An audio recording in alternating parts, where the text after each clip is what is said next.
Welcome aboard one of my favorite boats, the Seawind 1260, in one of my favorite places, the Abacos in the Bahamas. I'm going to do a quick tutorial for you on the differences, let's say, between a catamaran and a monohull as far as docking and slow speed maneuvering go, because it's pretty much entirely two different things, two different ways to handle that. So if you've not done catamarans before, you'll want to rethink the way you do things. So on a catamaran, you've got twin screws. You've got two engines, separate hulls, pretty far apart. And the beauty of that is that that makes the boat really maneuverable at low speeds. You can actually just make it spin on its own keels and so on. But you have to, like I said, rethink the way that you're going to handle the boat.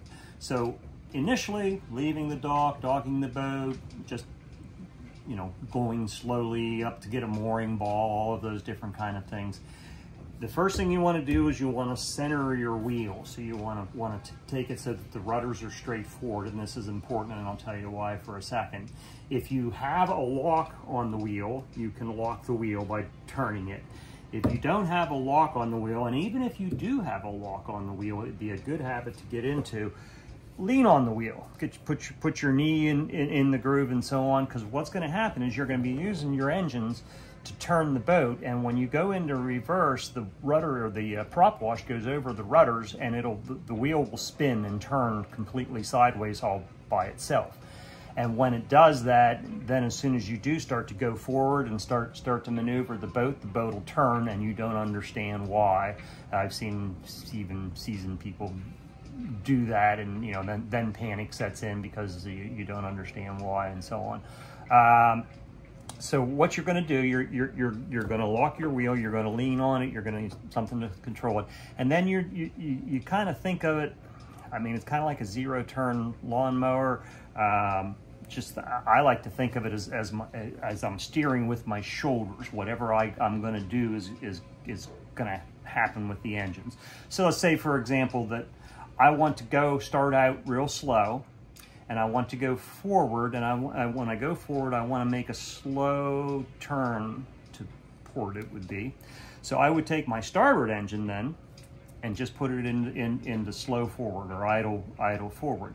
The boat would start to crawl along, and it would start to turn off to port. If, as I'm doing that, if I decide, oh, I'd like to turn a little bit more, if I take my port side engine, the opposite side, and I reverse that, now I got my starboard side engine going forward, port side engine going in reverse, and the boat is just going to spin right on its axis. You could do a complete 360 if you wanted to without really going anywhere. Of course, you've got some wind and things to think about too, but you can control all of that with these throttles. So you want to forget about the wheel and use your throttles. Other things you could do, if you're in a slip and you need to get out of the slip and the wind is blowing you onto the dock, you can take your engines and use it to rotate the boat off of the dock. So you put a fender up at the bow, and you take your, depending which way you want to go, you take your one engine, you put it forward, your other engine, put it in reverse. If I did that, if I split the sticks like that and so on, what would happen is the boat would just start to pivot right on that fender, and the back end of the boat's going to come out. And once I get to where I'm ready to go ahead and get out of there, once I have the angle that I want, all I would have to do then is put both engines in reverse, and the boat would just go straight back, making sure that I've got my wheel centered and it hasn't moved in the meantime. So that's the concept. It's just so easy to steer a boat. If you want to turn a little bit, just put the one engine in forward. If you want to turn more, maybe a little bit more fuel. I usually try to go as slow as possible when doing these kinds of maneuvers. And if you want to turn harder, then your other engine in reverse. And then as you're driving, you just take those engines and you just work them. So you put your engine in forward, the boat starts to turn a little bit, looks good, okay, maybe back to neutral for a second, then both engines forward, And you know, you can control the ball if you're approaching a mooring ball. You know, if you need to go a little bit that way, give it a little bit of forward and then back to neutral.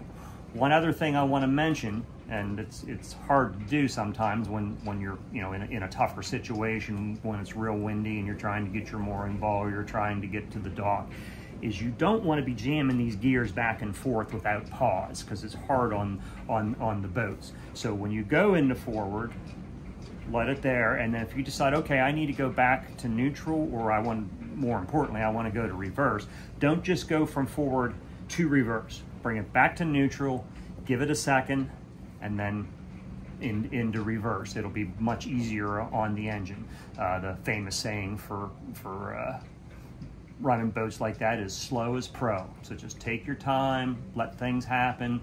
Don't rev the engines any more than you need to.